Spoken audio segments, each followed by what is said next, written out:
All right, maybe second time's gonna be the charm. Sorry about that. Give me one sec. Do do do do do do. There we go. All right. Sorry about the first one, everybody. Apparently my microphone settings got messed up. I don't know what was up with that. Um But hello, everyone. This is John from Incendium RPGs, and man, this is quite the busy day for Fifth Edition fans on St. Patrick's Day. So first, happy St. Patrick's Day, everybody. Um, and so second, we actually knew ahead of this time that today we were going to get the second playtest packet for Kobold Press's Project Black Flag. What I did not see coming was a release on the D&D YouTube channel about the survey launch for Druid and Paladin and the survey results of the Expert Classes UA. I really don't think it was meant to be kind of competition.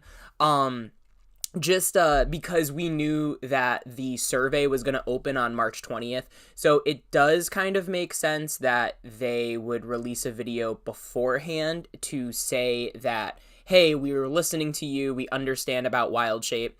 I highly recommend everyone go check out that video. All you have to do is type in Druid and Paladin D&D, and it should come up on the official D&D YouTube channel. But it's just kind of interesting that, at this point, I would say the Wizards of the Coast's most well-known competitor for 5e would be Kobold Press's Project Black Flag. If you've been keeping up with the different videos I've released on it, then you'll know that in terms of Playtest Packet 1, I was less than impressed. And that's a very diplomatic way of saying I didn't like it. Part of it, and actually most of it, the reason I'm bringing up D&D is because, to me, the intent of the design is really valuable to know when evaluating the design. So, for example, if Jeremy Crawford says, we tried Wild Shape like this, this was our intention, even if it didn't go over well, well, now I can start to have more of an informed opinion and a more informed view when giving survey feedback, not necessarily, being like, well, your intentions were good, so this design is better. But now I can kind of see what they're trying to go for. Oh, yeah, so, sorry, I'm gonna interrupt myself. Crimson, yeah, they're... I tried to do a live stream a second ago, and my mic stopped working. So I had to close out the live stream, fix it, and then put it back in. So no, you are not crazy. I had a little technical glitch on my end. But to get back to it, so partially I'm looking at the intent of the design. And with Project Black Flag, the first thing I noticed from Playtest Packet 1 is that the game elements they were presenting were horrifically unbalanced. It took a little bit of analysis, listening to some of the more mechanics-minded content creators out there. But it really was, having seen it in playtest, it was just not super good design. It wasn't, I guess the other way to put it, it wasn't healthy design. The options were out of balance with each other, and there were a lot of kind of unprofessional things in it. There were a lot of just grammatical mistakes and typos and unclear language. And as a smaller publisher in the space, and the fact that it was playtest, and I'm not sure they've done playtests like this before, I gave them a degree of forgiveness until they started explaining their intent. And so, going into Playtest Packet 2, by the way, I haven't actually seen any of this material. This is going to be kind of a reaction review. Their claim is that first, one of their goals is to take the PHB subclasses, change the language a little, and then release it. Second, they think that from my read of it, they think they can do 5th edition better than Wizards of the Coast, and that they can create a product that is truly backwards compatible because they are convinced that 1D&D will not be backwards compatible. We've, in a limited environment, have kind of tested that theory for ourselves. I think 1D&D is backwards compatible enough, especially relative to, again, the unhealthy design that we got out of Playtest Packet 1. Now, I'm not discounting Project Black Flag, like, in totality. That's why we're doing a live stream. But one of the things I notice when I do 1D&D stuff is that I see the design, or I hear about the design, I go in understanding the intention, I see what they do, I evaluate the design, and then usually when I hear their feedback afterwards, like Jeremy Crawford explaining, this was our idea with Wild Shape, this is what the community says, this is our direction going forward, this is how we're receiving the feedback, I get more and more excited about the design. With Project Black Flag, it was the opposite, where I read the material, and then the more I read about the design intent and the goals for the project, the less excited I got about it. Ironically, one of the major criticisms against Wizards of the Coast during the OG debacle of January was their lack of transparency and communication. What I thought was interesting with Project Black Flag is that originally, as like a way to stand against the system, they had said they were going to do an original system. And since 5e SRD 5.1 was put into the Creative Commons, now they're going to do, and they said it themselves, a 5e clone. There was a lack of communication ahead of time that they had pivoted in that way.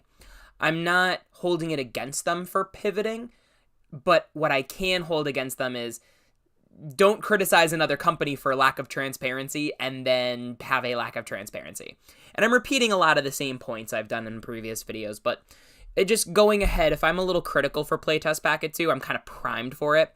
I also want to be cautiously optimistic, as I am with 1D&D, because at the end of the day, I think that if all these products are backwards compatible, there's a good chance they may be compatible with each other, or that an individual table can kind of massage rules in order to create the best possible experience. So anyway, my day is going good, Crimson. I hope yours is going too. How is your day going? All right. I'm not going to be able to see the comments for a little bit because I'm going to be scrolling. But yeah, all right. So let's go to Playtest Packet 2. All right. So we kind of knew what we were getting in this packet ahead of time. So this is going to have whatever their version of Fighter and Wizard are going to be. Oh, excuse me. As well as some things for spellcasting. This playtest packet is called Spells, Luck, and Classes. So, first thing here, thank you for your interest in playtesting the material. Core fantasy role-playing is no longer in brackets. I wonder if this is actually what they're going for. This here is what I mean by typos. They didn't take off the italics for punctuation here. This is like a super nitpicky thing. But again, like, it's things like that that make me think you didn't pass it over to an editor. Like, it makes this design feel rushed. And I think it was Shigeru Miyamoto who said, you can always delay the release of a game to make a good game. But if you hasten a release for a bad game, then you end up with a bad game. And unfortunately, that's the sense I'm getting from this, is that they are hastening the release to try to stay relevant. And unfortunately, it's directly affecting the quality of their design and presentation. So, core fantasy role-playing luck mechanic should not be used in conjunction with the 5e inspiration mechanic. Use one or the other. Okay. Oh, I missed a whole thing. So, yes, this is supposed to be backwards compatible. For the purposes of playtesting, use a core fantasy role-playing base class and a core fantasy role-playing subclass combo. The rules will contain full conversion details to make any subclass compatible with a base class, but that is beyond the scope of this packet. there.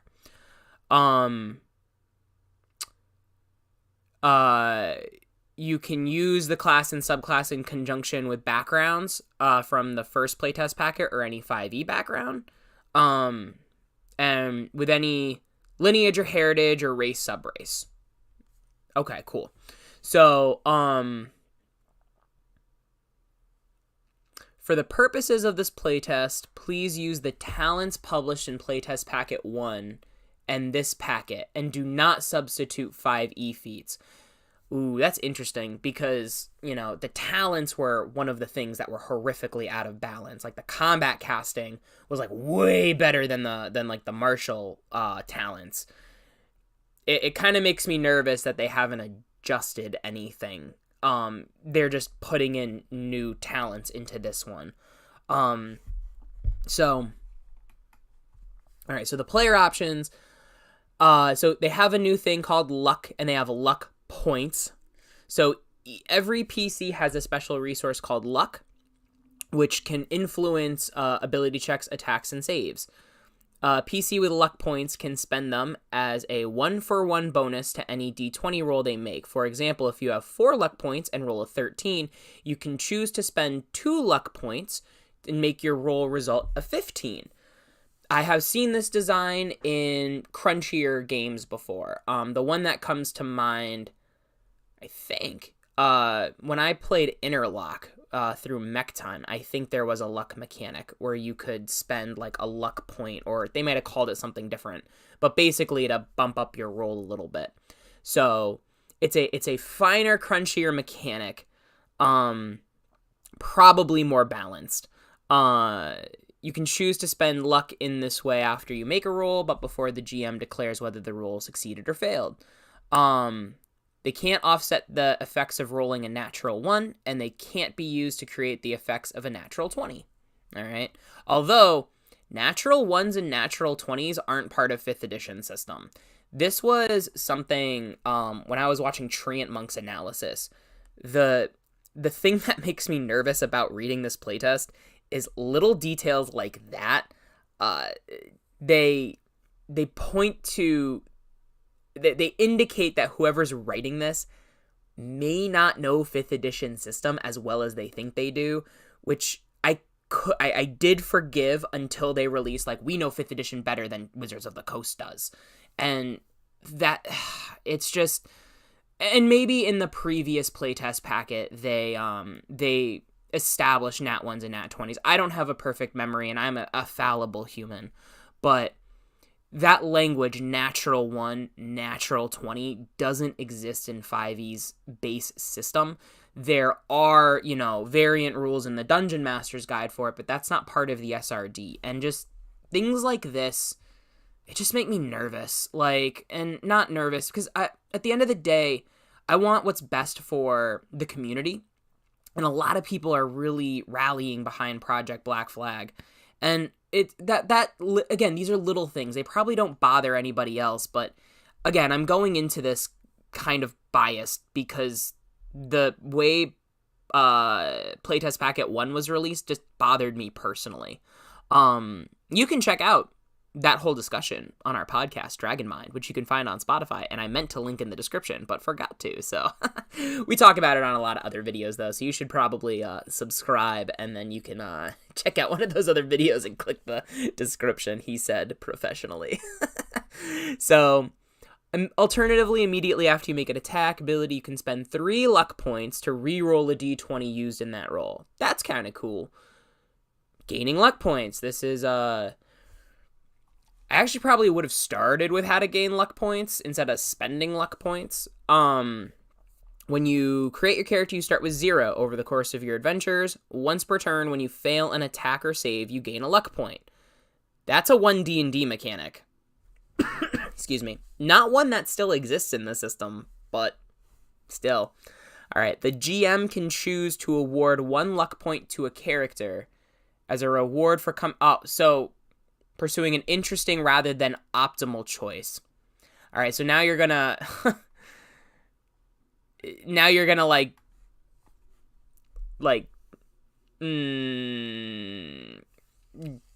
kind of that feels like a dig at optimizers. Luck points can be awarded to a party for surviving difficult encounters or achieving story goals. This feels, it's just different inspiration. It's like slightly different inspiration. And then they can have a maximum of 5 luck points at a time. If a PC has 5 luck points and would gain a 6th, they must immediately roll a d4 and reset their luck points to the die result.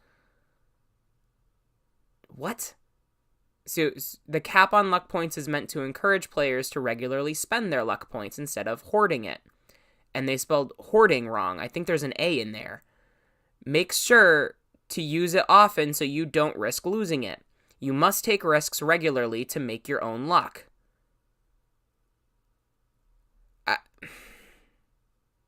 I hate design. This is going to come off as very critical. Like this whole live stream, I can sense it.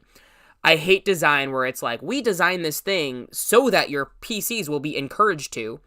If during playtesting you find that they're not encouraged to, that means that there needs to be an adjustment to the design, not just saying, well, the design is encouraging you, so you should do it.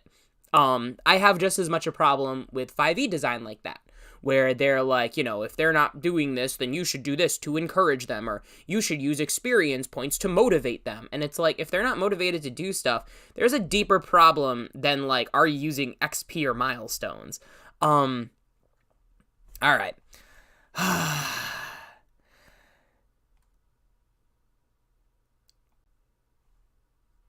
Oh, hello, Recame. I probably just made you mad. Yeah, so yeah, the third option, or push the players to use their luck or lose it. Yeah, I don't know. I'm not a fan of inspiration either.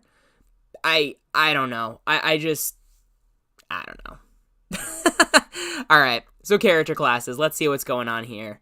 So each adventurer has a class that dictates many of the heroic abilities they have access to. It can be helpful to think of a character's class like their job, with each type covering a different set of skills and responsibilities.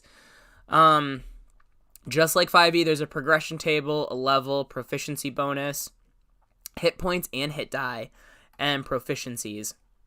I'm not going to read through every little thing because I have a feeling it's kind of the same, but maybe with some different words. So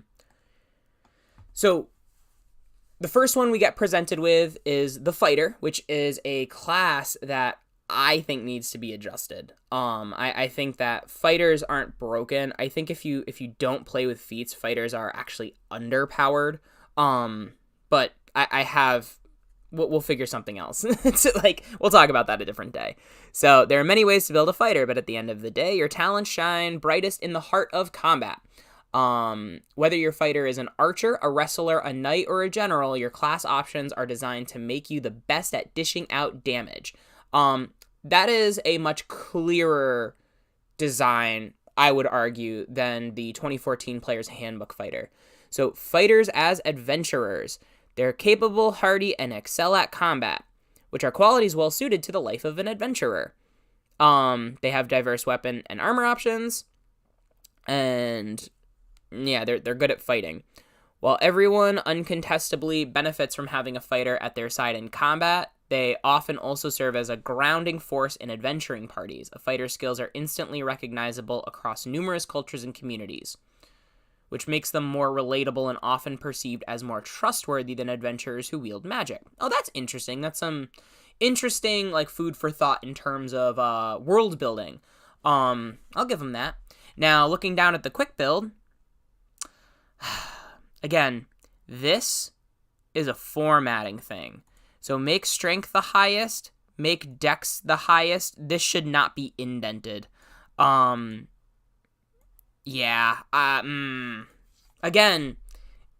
little things like this are like, come on, everybody.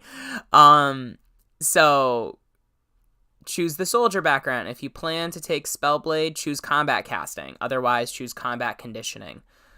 All right. So fighters, from what I'm seeing, And you're all right. So here's a difference. So hit dice, all this looks the same as 5e. The simple and martial weapons, light, medium, heavy armor, and shields. The saving throws, again, to me, maybe this shouldn't be a big deal, but it is. 5e's design is very particular in that there are 6 saving throws, 1 for each ability score. 3 of them are common saves, 3 of them are rare saves. So Dex, Con, and Wisdom are the 3 that tend to come up more often. Strength, Intelligence, and Charisma, there are specific things you would do for that, but they tend to come up less often. So every base class in 5e has a combination of a common and rare saving throw. So, you'll never see a character that has, Constitution and Wisdom as their 2 saving throws off of their base class.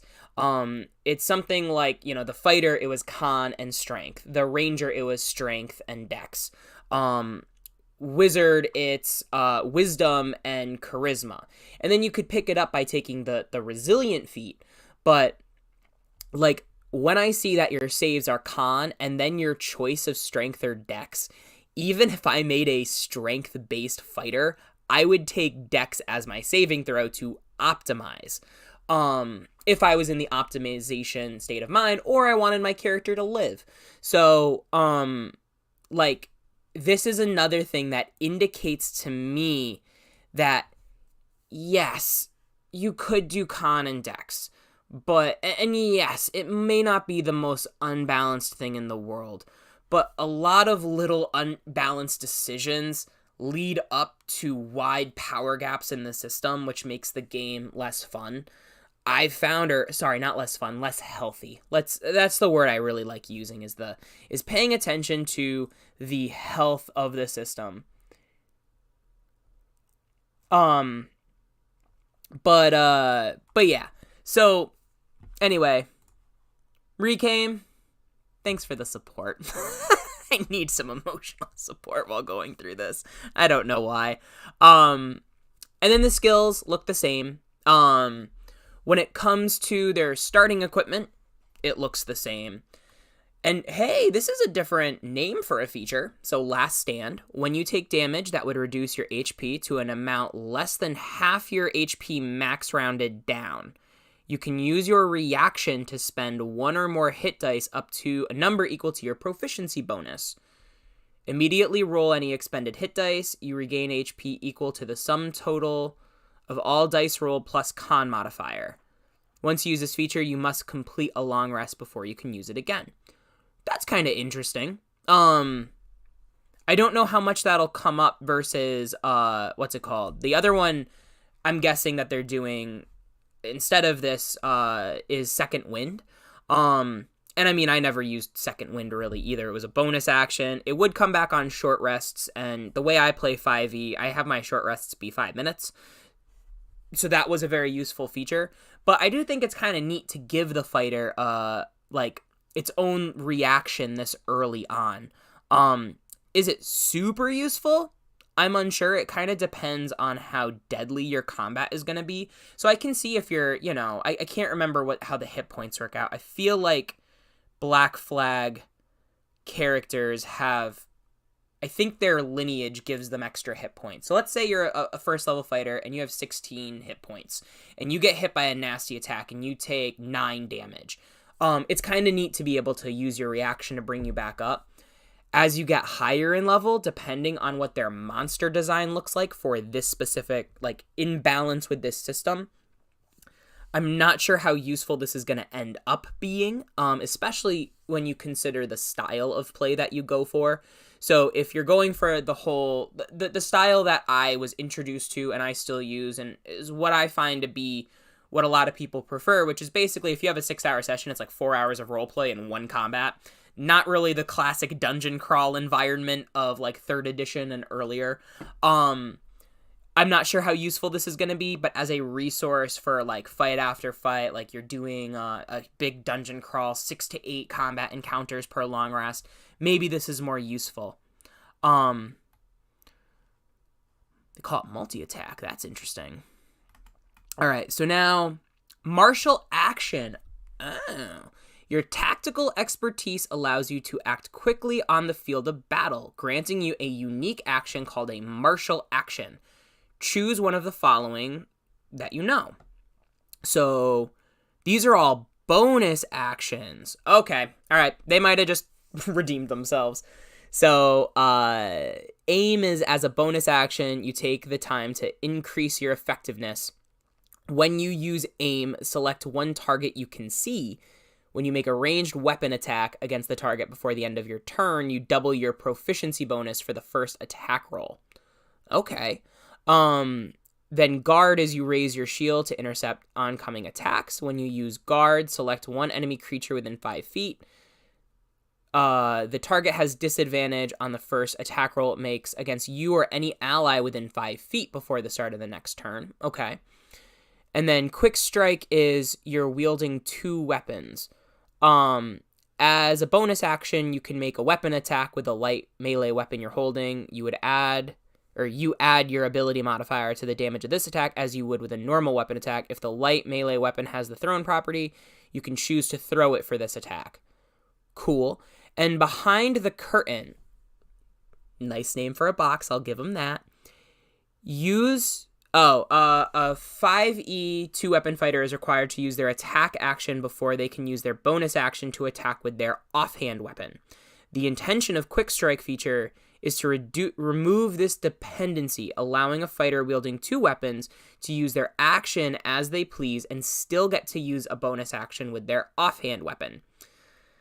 Again, is that really going to be necessary if 1D&D makes their definition change to 2-weapon fighting, where that all gets built into the one attack action? The one thing with Project Black Flag, I guess the best way to sum it up is a lot of times I feel like they're trying to solve problems that don't exist. And I mean, this does exist in the 5.1 SRD, but also, if 1D&D gets released to the Creative Commons, maybe this isn't the best approach to fix a problem that's already getting solved. I'm not sure. And then wind up is you're wielding a 2-handed weapon or a versatile weapon with both hands. So as a bonus action, you take the time to increase the effectiveness of your next weapon attack.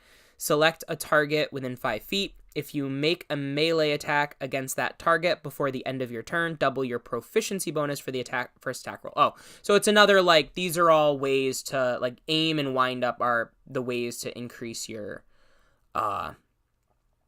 like, accuracy, your attack roll, your chance to hit.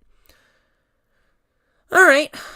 I think these are neat ideas. I like that they're tied to bonus actions. At first level, I do like the idea of classes having a full action economy. So the fighter has a reaction and a bonus action, reliable action. By reliable action, not as a separate category, but just your action that you normally use. My criticism actually isn't with this design as much as it is with what's missing. So what I'm seeing is missing is like 5e had dueling. So if you have a one-handed weapon, you could hit stuff with it. So I would like to see like an aim wind up type action for a one-handed attack. And the other one actually that I would like to see, and this is something that bothered me with 5e as well, is to go back to their definition of a fighter. Your fighter is an archer, a wrestler, a knight, or a general. I would like to see support at first level for these two right here. And maybe wrestler, they're trying to get you to use talents. But if your description of the class is going to point to certain archetypes, I would like to see those archetypes supported mechanically as early as possible. So maybe I could see, as a bonus action, you can attempt to grapple somebody or grab a nearby target or whatever. Or if it's a general, kind of like they want to plagiarize stuff. So if they're going to be a general, maybe you point and you get to, like, Bardic Inspiration as a bonus action, let a target add your proficiency bonus to their attack roll or something, or get 2 temp HP, something, I don't know. But just the idea that I think I like what I see here. I do think that the scaling of doubling your proficiency bonus, I don't know if that's going to hold up at later levels. And by hold up, I mean, I think that can get kind of wacky at higher levels. But I think that the idea I can get behind. So yeah, just letting the martial action be a special bonus action that reinforces a specialization of different weapons. All right, so action surge. When the need is great, you push your body to its absolute limits. On your turn, you can activate this feature to gain an additional action on top of your regular action and any possible bonus action. Take away that language. This was a problem when I first started playing 5e.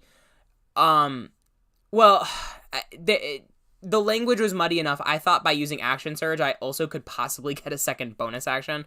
I do think this is clear, but all I think is that on your turn, when you activate this feature, you gain an additional action.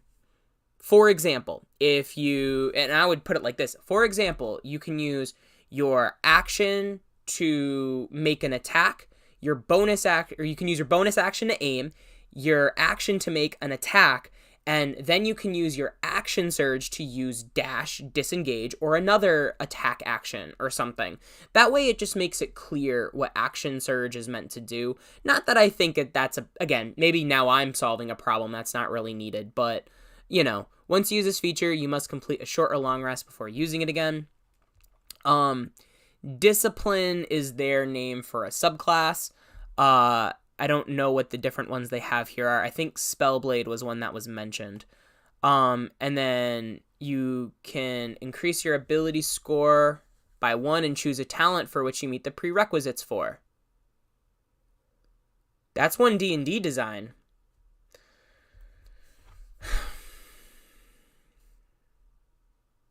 I don't like... One D&D doesn't know what they're doing, so we're going to do something better. And then they just take that design. Like, that bothers me. I don't know. Any multi-attack, your prowess is grown. On your turn, you can make 2 attacks when you take the attack action. And they just call it something different. Okay. Alright.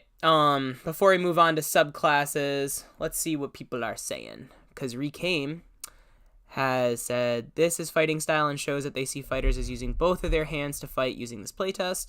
I would like to see a positioning option would actually also be good. Like, I could see it where the general one is you use your bonus action to command an ally that can hear you to reposition. They can use their reaction, or maybe even not, to move up to a number of feet equal to 5 times your proficiency bonus. I don't know, something like that. Maybe that's a little bit much, but I don't know. That's a really good idea. I would love to see a repositioning one too. So, discipline. So, fighters of the Spellblade do not view fighting with swords or sorcery as separate paths. Cool. And what's nice is this one is introduced in the other one that we get Wizard for. So, fighters of the Spellblade do not... Oh, I already read that. So we get 2 cantrips from Arcane, because like 1D&D, they're doing the whole spell lists thing with Divine, Arcane, Primal, and Weird. And then you get spell slots. Spells known of first ring or higher. It's original because we don't call it level. Spell multi-attack. So we also get spellcasting ability, and then enchant weapon. So you learn how to imbue your weapons with magical power. If you spend an hour of uninterrupted focus and contact with a weapon, which can be done during a rest, you imbue it with a limited form of enchantment. This enchantment lasts until you choose to end it, or if you use this feature on a different weapon. When you hold it, your enchanted weapon functions as a magic weapon that grants +1 to attack and damage rolls.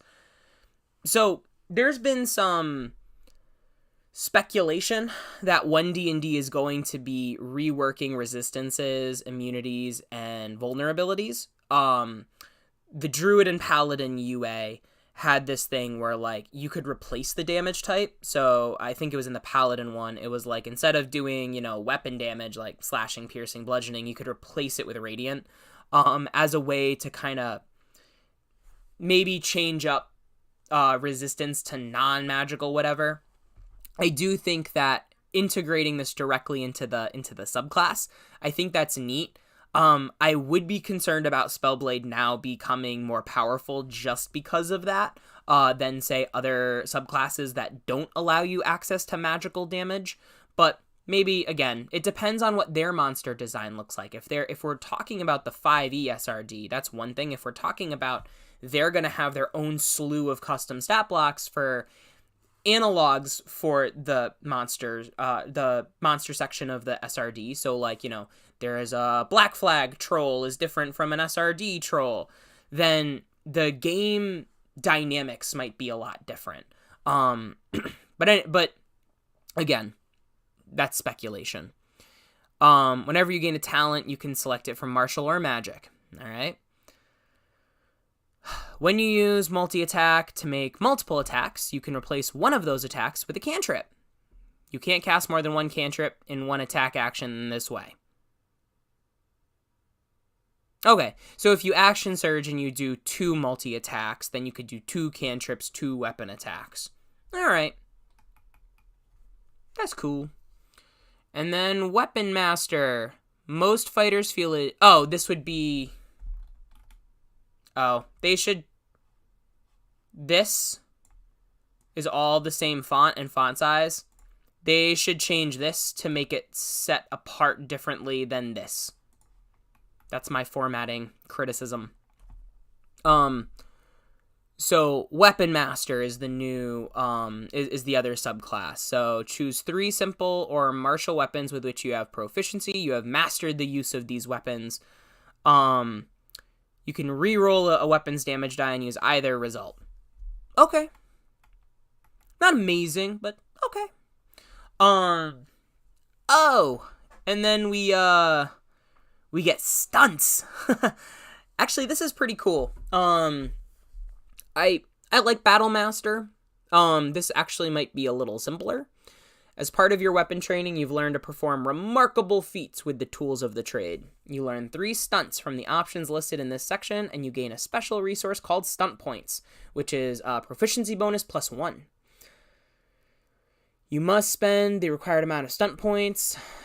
When you choose this discipline, you learn 3 stunts from the options listed in this section. To use a stunt, you must be wielding a weapon you've mastered that matches the weapon type listed in the stunt description. And then you can only use 1 stunt per turn. Alright. And then it's the Battle Master maneuver save. So, and it just kind of looks like they're very similar to what we get from Battle Master. I'm looking at, like, Arcing Strike is the cleaving one. When you successfully hit a target with a melee attack as part of the attack action, you can immediately make an unarmed strike as part of the same attack action. Cool. Unless they do something with unarmed strikes, I'm not sure I would take that one. But it's cool. Shifting Strike... Run through. Oh, that would be the other one I'd want to see. Maybe it could be part of Wind Up. I guess it would be part of Wind Up. Yeah, is a pole arm type of thing. And then Parry and Riposte requires a melee weapon without the heavy property. Okay, I misread that the first time. We intend to add even more choices to the stunt list as playtesting continues. So make sure to know what kind of weapon-based stunts you want to see in future packets. Cool. And then Deadly Flourish, weapon attacks. You have mastered score crits on 19 or 20. Cool. All right. So that is the fighter. I think what I'm going to do, just looking at the time and knowing my schedule for the day, I think I'll look through Wizard. I don't think I'll be able to get through much more. What I will say is, in terms of fighter, I am very critical of 5e's current fighter chassis. I think that, fighter, I think, is one of those classes that has wide gaps between wide power gaps between the options. Champion Fighter, very underpowered. Echo Knight, super powerful. What feats you're allowed to use can heavily impact your damage per round. So, obviously if you're using Great Weapon Master or Sharpshooter, your DPR is going to be really great. But again, there's something about Fighter's base chassis that I've always been dissatisfied with. As critical as I have been about certain parts about this design and presentation, I think this approach is really cool. And I also know that 1D&D's next UA, I'm pretty sure, is going to be, fighters, barbarians, and monks. I am very interested to see what 1D&D does with fighters and to stack it up against this.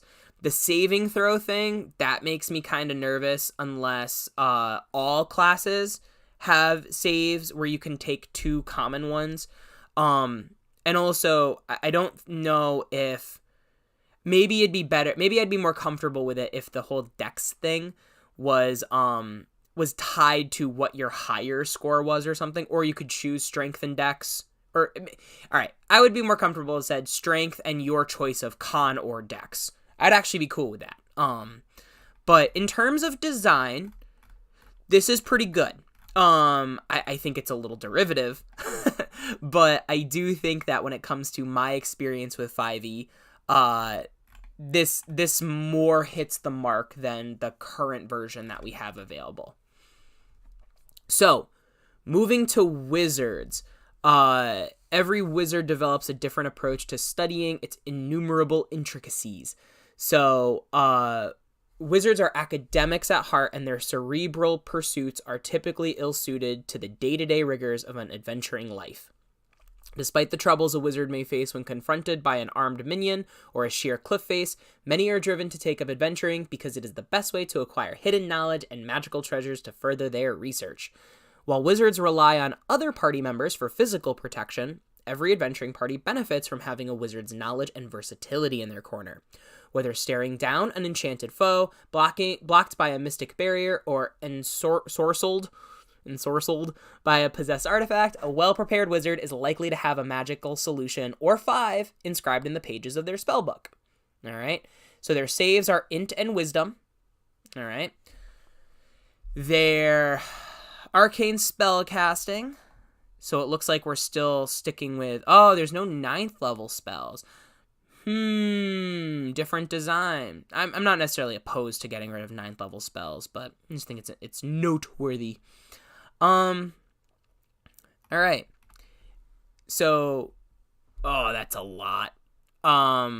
You have a spell book.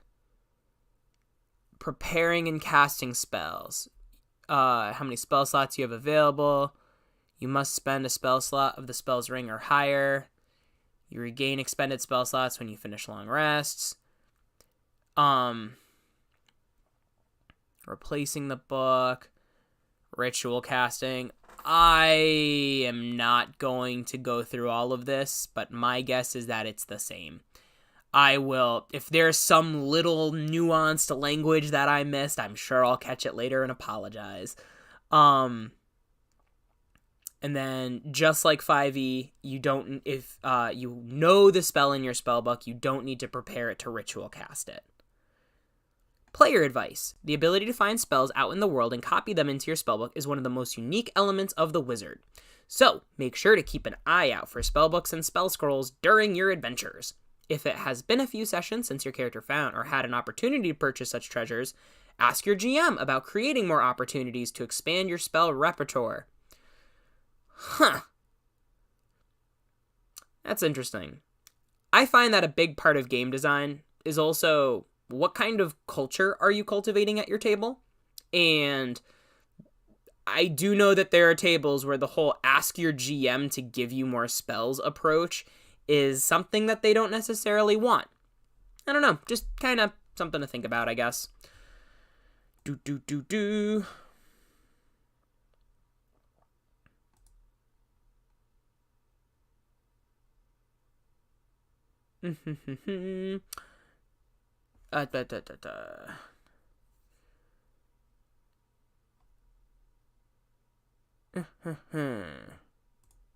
Yeah, I'm just reading Recame's comments.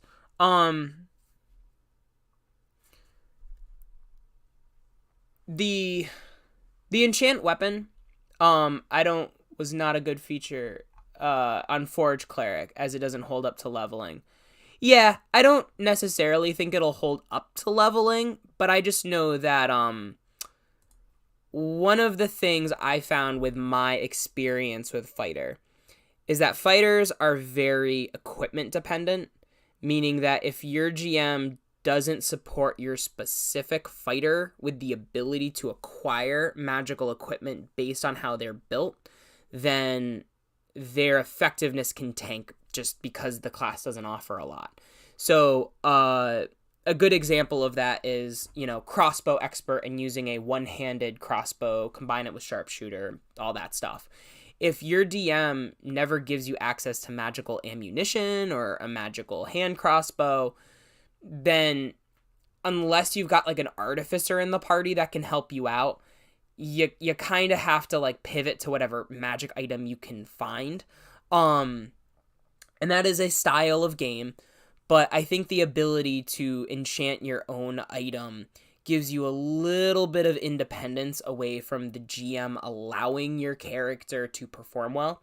And this isn't a problem that's faced by all classes. Barbarians can run into the same thing, although finding a magic sword or magic axe tends to be easier and meshes with the barbarian's base playstyle. But, a lot of times I find that if I'm going to play a fighter, I almost kind of have to multi-class into something else that's going to let me cast magic weapon on my own thing. Paladins also tend to have the ability to make their weapon magical so that they can bypass resistances. I don't think it's a great feature. I just think that if you're looking at fighter as being able to deal the most damage with weapons out of all of the classes, allowing them to overcome a very common resistance to non-magical weapon damage should be some part of their chassis. It's only part of the Spellblade. That makes me raise an eyebrow. But still, I don't know. Alright, so Arcane Recovery looks the same. Magic Sense.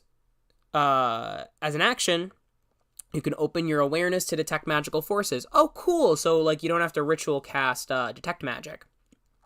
You know the location of any creatures with the ability to cast spells. If the magical effect is the result of an ongoing spell, you learn which school of magic it belongs to. That kind of thing. Okay. I like that as a wizard feature. Arcane Traditions. So, the Battle Mage. I do think, by the way, for 1D&D, they're going to get away from the wizard subclasses being revolving around the schools of magic. My reason for believing that is they have said that there are going to be 48 subclasses, 4 for each class. And so I think they're going to consolidate a lot of the concepts of wizard into the 1D&D subclasses. But, all right, so you have an expanded talent list. And then Spell Ward, you can redirect a portion of your spell casting energy into a defensive shield. When you cast an arcane spell of first ring or higher, you simultaneously weave a protective ward around yourself. Oh, this is just Abjuration Wizard. Oh, but you do get resistance to bludgeoning, piercing, and slashing damage. And it's not just non-magical, it's all of it. And then your ward lasts for a minute. So it's a little different than Abjuration Wizard. Whenever you cast a spell that can deal damage, you can choose yourself and a number of allies you can see to be immune to the damage caused by the spell, which is different. I think the sculpting thing from Evocation Wizard is worded a little differently. I don't know. Contingency plan. Whenever you fail to hit a creature with a spell attack, you can use your reaction to attempt to redirect the spell toward a different creature. Cool. Cantrip Adept. Oh, wait. They did the same thing where it's all the same font. So Cantrip Adept is another subclass. Interesting. So we ultimately chose to include the Cantrip Adept as an arcane tradition because it originally appeared as a 5e subclass in Tome of Heroes. Okay. We wanted to show how easy it is to convert existing 5e options to core fantasy roleplay. So it's easy to dismiss the humble cantrip as nothing more than an unsophisticated spell practiced by hedge wizards that proper mages need not focus on. But clever and cautious wizards sometimes specialize in such spells because, while other mages fret when they're depleted of arcane resources, cantrip adepts hardly even notice. And at their command, cantrips aren't so humble. Well, that's interesting. I never got Tome of Heroes, but whenever you cast an arcane cantrip that has a casting time of an action, you can change the casting time to a bonus action. A number of times equal proficiency bonus. All right. I could see a cool Spellblade arcane adept multi-class. I could see myself doing something like that. And then you can learn 2 cantrips of your choice from any circle list. Nice. Actually, yeah, the cantrip adept, when it comes to customizing like particular characters, I think this is one I can get behind. Oh, here we go. All right. Before I log off here, the talents in this section marked with an asterisk originally appeared in Playtest Packet 1, but now have slight modifications. We have only included the talents that have required slight modifications to clarify how they are used, but as with all playtest material, they're not final versions. All right, they did take feedback into account. That's pretty nice. All right. Look at all these rings. They're rings. So there is a little bit more. I'll be sure to look this over. Not sure if I'm going to live stream the rest, but I will say overall, I think my thoughts are that this is an interesting alternative. I think that despite some of their messaging, which has made me kind of uncomfortable about supporting Project Black Flag, in that they're like being open about like, we need to put the PHB into Creative Commons, like that whole language. I don't think that's the fight that we need to have. I think that this design is interesting enough. It's worth looking at. But yeah, I want to know your thoughts on Project Black Flag. Has Playtest Packet 2 reignited your excitement? What are your thoughts on the system moving forward? Have you jumped ship on 1D&D, and does this look like a superior alternative, or are you not playing 5e anymore and you're looking at other games like Pathfinder or Call of Cthulhu or something like that? Let me know in the comments down below, and have an awesome day, everybody. Bye-bye now.